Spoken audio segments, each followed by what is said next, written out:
Lewis, I feel like you're stalking me. Lewis, I feel like you're stalking me. I see you every day now. Good to see everybody. Boy, Tim, we just barely made it on time. It's still exactly 00 on the end of my clock here on the West Coast. So welcome, everybody. We're pros. Look at us making it happen, right? We're something. We're something. All right, great. Well, we got a bunch of people jumping in.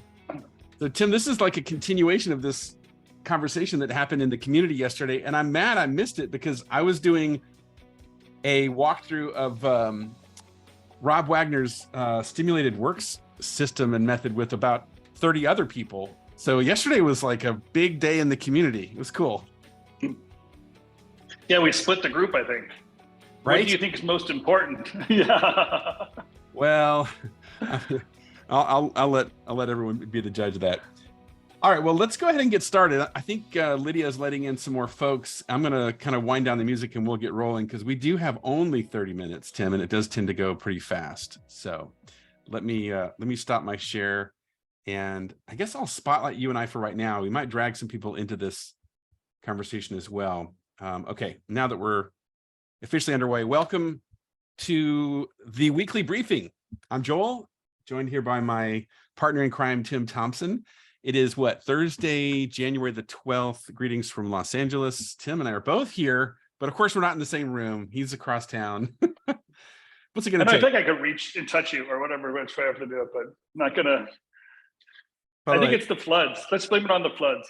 Shout out to my boys at BN. Always, I'm think I'm just gonna permanently attach this to my scalp hung. So don't be mad at me if I wear this all the time. It's just my new favorite hat. Okay, what are we talking about? So, Tim, I'm gonna set this up by saying this. There was a thread started by JC. I can't remember what's JC's last name. Costa, yeah. In the community. So in this community of almost 500 owners. He started this thread like, operations, folks, let's talk about this. And it's like triggered something in a bunch of owners because people were saying, yeah, I've got questions about IT and about staffing and HR and legal and contracts, facilities, all this kind of stuff. And there's no good place to go. And we seized the moment and said, well, hey, let's bring everybody together and have a big conversation and start talking about this stuff. And that ultimately is flowing into today. So do you want to just give us a quick recap of what yesterday was about? Yeah, great conversation. As you said, it was about 20 people that joined the conversation. And we really got to know each other. The kickoff yesterday was the thought process of this breakout that came from the overall group in RevCommunity. And the idea is can we discover the different areas of operation we're talking about? Right. Because here's operations in a nutshell, right? Operations is actually the work between the people. Easily put, like when you say to a producer, hey, could you please send that information to finance? Or finance, can you get that information from sales? Sales, can you talk to creative and see if that's possible?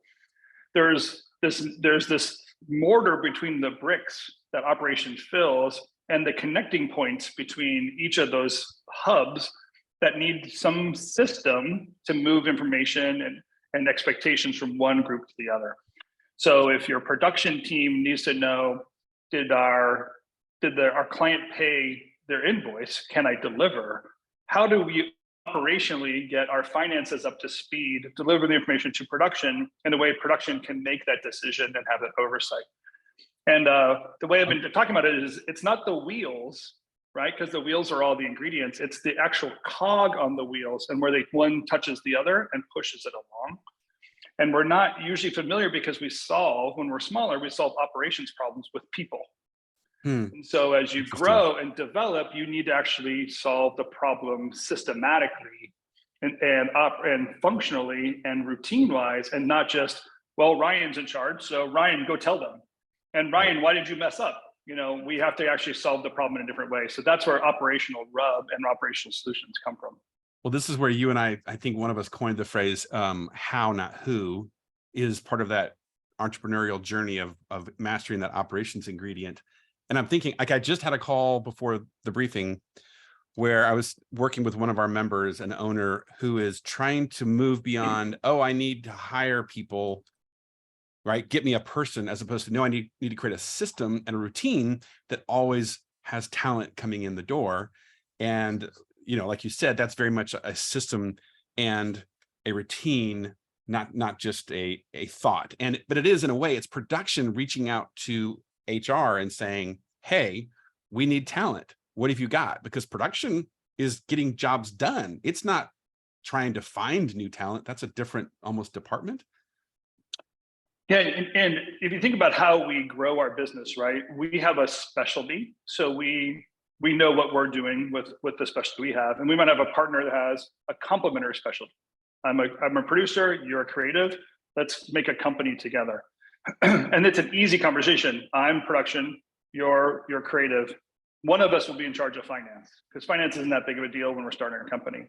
Right. When the finance gets big enough, we don't say to ourselves, let's understand and build a financial operation machine. We hire that out. Hey, I'm going to hire a bookkeeper, hire a CPA. I don't have to worry about it anymore. They know what they're doing. I don't have to touch it. When sales comes, Joel, you know this one. When I have a sales problem, the first thing I do is say, I'm going to hire a rep, meaning I'm going to hire an individual that's sales, and I'm hiring their operation, their sales operations machine to generate new leads. I'm not going to create it myself. I'm going to hire it out. Our theory at RevThink is that that's fine, but if you want to thrive and you want to grow and you want to establish your success, you actually have to understand each of those areas of your business. You don't have to do it. But if you don't understand financial operations, then how do you know the person you hired is doing it properly? And I've walked into businesses at $10 million a year that don't have proper financial operations in place, and they're just lucky. And then one day they're unlucky, and then they call us. That was, right. I ran a $5 million one of those, and I was very unlucky towards the end. For those of you that know that story. Well, here's a little context I'll share, Tim. You remember we were walking somebody through this little mini accelerator about the ingredients, and we were explaining this concept of how these things stack up as you move through these seasons. And you can see operations is one of those later stages things, meaning you're working on it all the way through each of these seasons: startup, emerging, thriving, mature. But it's really when you get to mature that you've mastered operations. So it's one of those things that everyone has that itch of, like, hey, this is starting to become more painful. And as you go, you get to be 20 or 30 or certainly 40 people, you absolutely have operations on the brain all the time. And then I thought I would share this too, as we go through the ingredients. Here's the little definition we had for operations. If I click through it, it was, This will be the last one. Yeah.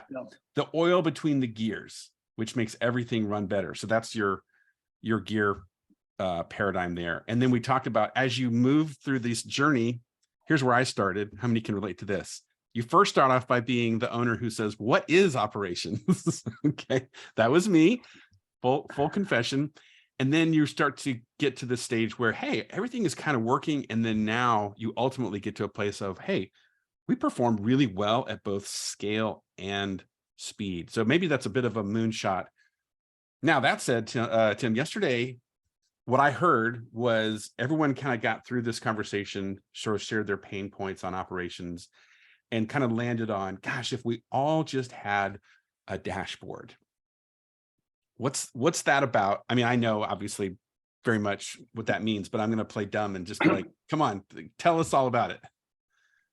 Yeah, what we got down to yesterday is, you can take each of those ingredients and put the word operations after it. So I can say creative operations. What do we mean by that? That's when a project comes in-house, we know we can deliver it creatively.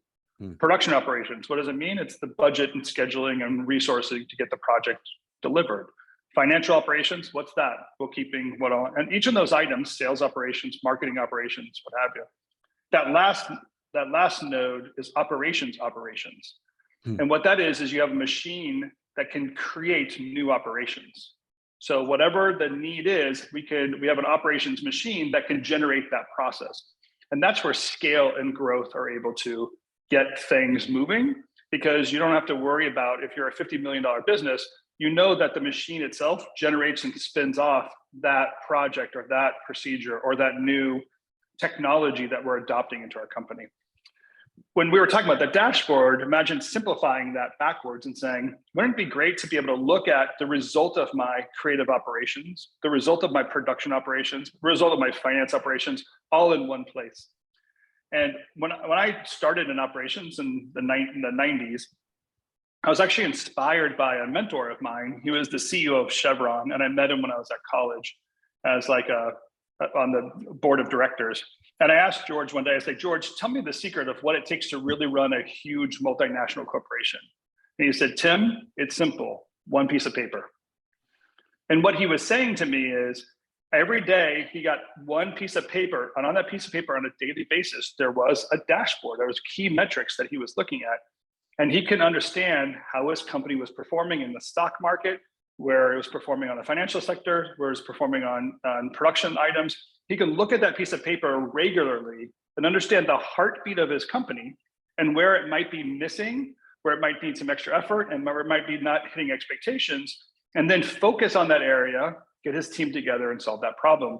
And I believe the dashboard we're talking about is like, it would be great to see the results of all my operations in place on one dashboard.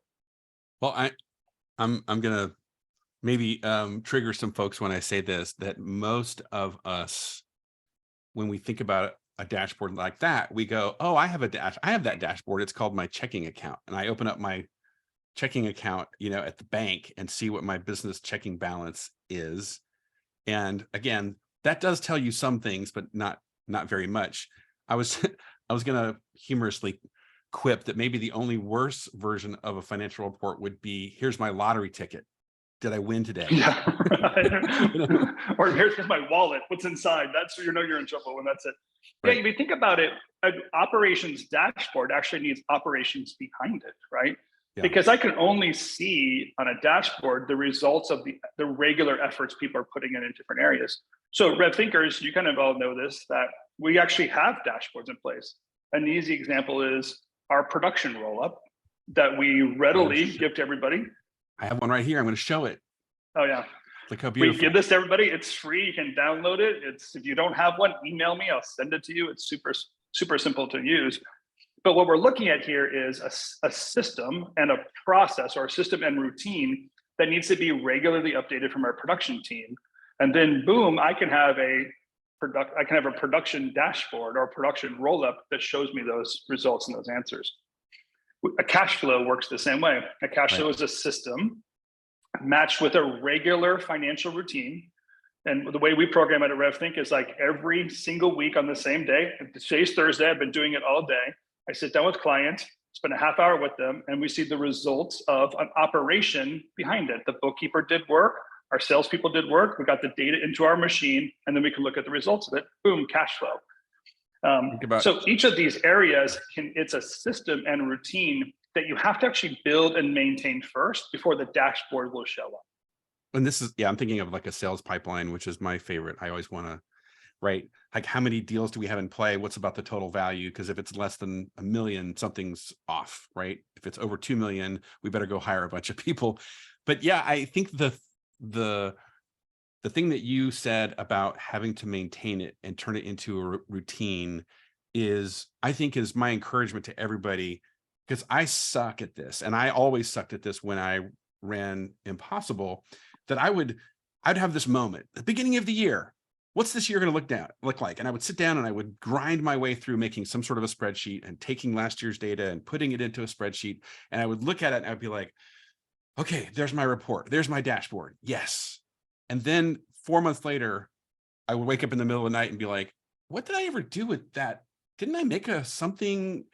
And I never was able to solve that piece of it. So help us, Obi-Wan. Yeah, even this, the CreoS system that we have at RevThink that we help clients put into place, where we're attaching their production roll-up to their cash flow, to their accounts receivable. Each of those pages, the roll-up, the cash flow, and the AR, different routines somebody has to maintain regularly, daily or at least weekly. And then the effort comes into it. I was sitting down with a new client recently, and I asked them, show me your actuals. Show me your project actuals. I'd love to see how projects are doing. And they showed it to me, and they had a lot of really great kind of RevThink stuff in place. Projected expenses were in there, and existing costs were in there. And I just said to them, how accurate are these actuals? Like, how, if I'm looking at this, and they said, no, they're pretty accurate, except for timesheets are 3 weeks behind. And I'm thinking, 3 weeks is a very long time on a project to not know if you've used hours and money on your project. What's happening there? And the reality was they kind of wished people did their timesheets, but they actually never solved timesheets as an operational procedure. How, do people have to put it in? A simple question to answer. How often does someone have to record their time? Are they recording it by the hour or by the day? Who has accountability on a weekly basis to make sure they're all updated and accurate? Who approves it on a weekly basis? So then when I'm looking at the roll-up once a week in the production meeting and I'm looking at actuals, all the data's in there. Yeah. But if I skip that and I say, what's more important is this client fire, or even worse, I've never really made the procedure to know that this was due on Monday and this was due on Wednesday and this was due on Friday. If I never wrote that out and programmed that into my company, then my company's not doing the work. So I'm curious if you can give everyone the sense of what's the real dream at play here, because I hear all this and you're coming at me with, right, roll up and cash flow and tracking time and all this stuff, and I'm just feeling like, oh my God, I don't know where to begin. Can you give us a sense of ultimately where we're headed? Like, I'm thinking of even the genesis back in the day when you created Mix Mountaintop Management System. Yeah, right? I love that one. I love that. Well, because I aspire to the same dream. I want to be on a mountaintop and run my creative studio. So what's the dream of what we're actually all trying to get to, so that we can sort of find a place to take all these various ideas and kind of hang them on that tree?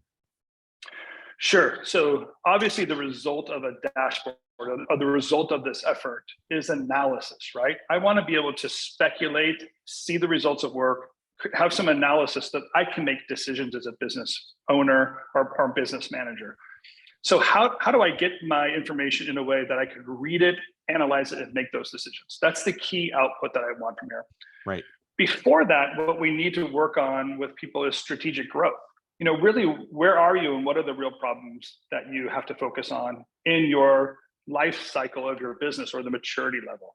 So that's where the seasons of the creative firm comes about. Is, operations really is a later problem. If you're not tracking your finances, or haven't done finance operations, you're not going to get big enough to deal with operational operations or marketing operations. You don't have the problem to solve yet. So strategic growth allows you to do first things first and put in operations in each of those items. But one thing we say a lot at RevThink, and I'm not really sure it's always clear to people, we talk about mastery of an ingredient, not ownership of an ingredient. So what I mean by that is, when I talk about finance, the finance ingredient, what I want a business owner to know and to master is how finance operations works, so they can let go of it. If you can't let go of it, it means you've planted yourself in the middle of it, probably because you didn't understand what needed to be done. So you're putting an entrepreneurial effort to solve that problem. In other words, well, nobody knows it, I guess I'll just fix it because I'm the entrepreneur. And you just run in the middle, and you're not fixing the problem operationally, functionally, with systems and routines. You're solving it with you, a human being. And you slow down the growth of your business. You harm the ability for your business to thrive in certain areas. And you can't get out of the way because now you're the bottleneck. So our goal really is to say, we want to teach you each of these 7 ingredients, what the systems, routines are involved in each of them. We want you to master those so that you can teach other people, pass it on and delegate it to them. And then you can move on to the next ingredient you need to master. And then your business can mature in each of those areas, which is why creative, production, sales are the first ones. Right. And the big jump is, the hardest one is where people call us the most, is when you have to add finance and marketing together. Boom, I have to do 2 things at once. Oh, it's a bigger struggle for me. So how do I keep my machine running while I'm learning these new ingredients? Well, my production team has to know how to deliver the project and give me the analysis so I can keep on making decisions. And those decisions have to be passed on to sales and so on. So to me, when I talk about mastery, it's really this idea of, can you recognize and implement in your company the systems and routines necessary for the business to run itself? Well, I'd be curious even to ask folks here, right? So as Tim and I talk through these 7 ingredients, and I'll rattle them off real quickly: entrepreneurship, creative, production, finance, sales, marketing, operations. Which of those immediately trigger you and say, oh man, that's where I really get stuck? Now, a lot of people are going to say sales, and there's a reason you're thinking sales. Okay. So that's not always necessarily true, but I like what you're saying though, Tim, about this idea of what we often call about on your journey through these seasons, you are going to fire yourself, right? You first fire your mom, right? She's no longer doing the books, but then you start to fire yourself, because that initial hump of success that every entrepreneur enjoys as they get out of that startup season, like, wow, we're making money, we're really, really busy, and we got clients and all this sort of stuff. It's this process of like, yeah, but you're doing every ingredient. So now you have to start unpacking and letting go of all the things that you're firmly convinced are the reason you're successful. That's why it's so challenging. Like, what? You want me to hand over bookkeeping? Oh my God, I could never do that. Right? That's so risky and dangerous. And we certainly understand that. So it's not an abdication, it's a delegation of okay, understand it so that you can let go of it. And again, I'm going to come back to your language.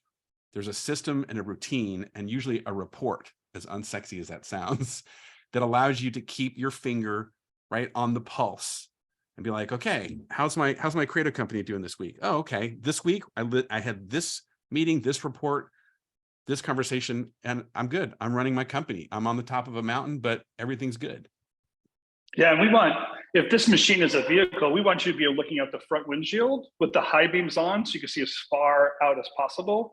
We want to get people out of the reactionary process of not knowing it was going to come. So when it's here, I didn't know it's there. So all day long, I'm solving a problem that I honestly could have solved 2 weeks ago if I knew it was coming.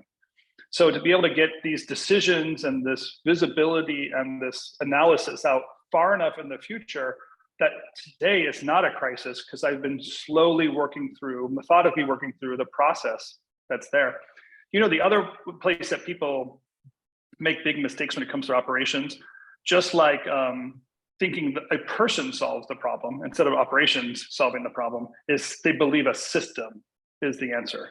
So they say, if I just had the right piece of software, then all of this would be automated and be done. And in reality, software is what responds to our own behavior. It's, garbage in, garbage out as a mentality. So that's why I have that saying, technology follows technique. You actually have to program your company in order to get a lot of software to work. And if you get a piece of software that doesn't match your current behavior, you're going to have a mismatch. And I'm always surprised, for example, the sales software, the wide variety that people use. And then you watch their company work and you realize, you have a behavior within your company, you have a method within your company, you find software that matches your behavior.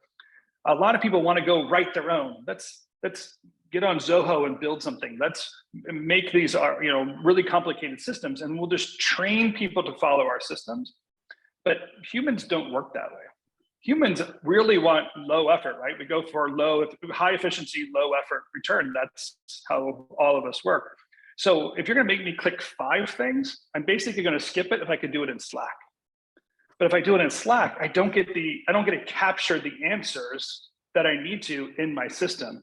So you have to find that balance as a leader and figure out which systems actually match your already existing behavior, or be willing to put some effort into teaching people a new routine that would improve their life and get a greater result. The role to me is probably one of the funnest things, is that a word? The most fun things you can put into a company, because I swear the resistance when I first show up with producers is like, this looks like more work. And then I give them a little bit of effort, and just Joel, like there's one more piece of effort, they go, I don't really want to learn this and agree to it. And then one day it snaps and they say, oh my gosh, thank you. This is the easiest thing I've ever done. And I can see things. I don't live in crisis. I go home at irregular hours. Why? Because we move them from reactive to proactive. And when you're in the reactionary mindset, when I'm talking about a system, it just feels like, oh, now I have to react to this. But when you become proactive, man, I've already solved those problems. I've been planning on this. Oh, I have a visibility. So when an issue comes up, I know what I can move around and still be successful. So those wonderful moments of visibility, I think that's where Jason said to us, it's like I had cataract surgery. All of a sudden, wait, it just showed up one day and I can see it, see the answers again. Well, I'm chuckling at the comment I just saw come in from Jeremy up there in Toronto. Feeling seen, Tim. He's feeling seen. Which is really, I mean, honestly, that's a beautiful thing, because I certainly know the pain and struggle of it myself very intimately. And Tim, it's worth mentioning perhaps, right, that so like the different systems and routines, let's call them reports, that we recommend or that we have built, pre-built, right, inside of RevThink and we share and talk about inside the community. We certainly have a dream of someday, let's synthesize all of these different things across each of the ingredients and have one super simple dashboard. I mean, we are working on that. It's just so much more formidable than any of us can really appreciate, because I feel like it's synthesizing 1,000 pieces of information that all have to be trusted containers that other people are maintaining and everything, or else it all breaks. So I guess I'll just say, I also share that dream that people have of, I want that one sheet of paper, like your CEO buddy said. And I think we'll get there someday. But it's this process of, right now, you might have 7 reports for each of the ingredients or something, and then we'll slowly get there. Yeah, we definitely invested a good portion of our year in 2022 putting together those systems so they start talking to each other and working together. And I think the ideal of a dashboard, we all know what we're talking about when we say that. It's just be able to look at literally a dashboard. Imagine driving a car and saying, I know how far I can drive, I know how fast I'm going, and I know if I press this gas, more of this goes away than if I let go of that pedal, that it holds on to it, right? So the responsiveness of the company that you're building, you want to be able to see, when I put effort in one area, how does it affect me for the positive and the negative? And I want to make the right decision for my company so I can keep up with the pace and keep on growing. And we want to keep it as simple as possible so that you can delegate, pass it on, understand it, mature yourself in the process, and then build the next ingredient. I mean, if I had only been able to get to the place where not only did I have the car and the dashboard, but if I'd had the high beams, that would have really saved me a lot of grief, because being able to see 12 weeks into the future and not know everything, but know something. Oh, Tim, I'd have a few less gray hairs right here. I think that I'll never live down the regret that when I showed you cash flow too late. You're just like, really? Yeah. Where have you been? Yeah, it's about eight or maybe 10 years too late, but it's okay. Better late than never. Because now I get to take my misery as everyone else's benefit, hopefully. That's right. That's right. It makes you the best evangelist for the solution. That's right. All right. So what's our encouragement to anybody here that's like, hey, that all sounds cool. How can I start to dig into some of these things? Where should I go? Yeah, of course. We always say first things first, right? So let's first understand what the issues are. We started this breakout group and community. So on the left-hand side, you'll see breakout, you'll see operations folks, and we're going to start conversations there. Yep. We'll probably take put a post out for each of the ingredients. So financial operations, production operations, sales operations, and start a dialogue there. And then you'll get information from the community, what other people are doing, give you some encouragement. You should try some things out, see which software or routines match your behavior. But also inside of RevThink, Joel, we've been talking about building playlists. So we might complement this breakout group with just some of these operational playlists from past videos or confabs that we taught. Over the last 15 years, we've definitely taught this plenty of times and recorded. So we're going to drag some of those videos out and see if we can't just help out any way we can. And then, of course, here at the weekly briefing or any other area that we can sit down with you, have a one-on-one conversation or a group conversation, we want to have it and keep you guys moving forward. So if you're not a member of the community, you should start there. So that's go to revthink.com/community. I think I got the URL right. And then, yeah, I love that idea you were mentioning of us doing playlists. Everyone has like unanimously said, yes, please do that, right? Like, here's the 5-part series we went through in Confab, all about the factors method. We'll include a couple worksheets and you get to kind of go through it self-paced. I think that's going to be super cool because it's going to mine all that stuff that we've actually taught over the however many years it's been. So I love that. That'll be really cool. And but the sharing of life with each other, I think RevCommunity has such a great moment for us to, other people have gone through it and they can point to the resources and give you some encouragement and answer some questions for you. So the more we can encourage the community to grow and share with one another, the better off we all are. Absolutely. Well, thanks everyone for being here. Tim and I and the team at RevThink, we're here because we want you to thrive in business and in your life and in your career. So if we can help you, of course, find us, DM us, email us, whatever. I apologize for how long it might take for me to get back to you, but I swear I'm listening. So yeah, we all are. Right. So happy New Year, everyone. Thanks for being here for this this briefing. We'll see you around the community. We're back next week for yet another episode. Thanks, Tim. Thanks, Joel. Bye, guys.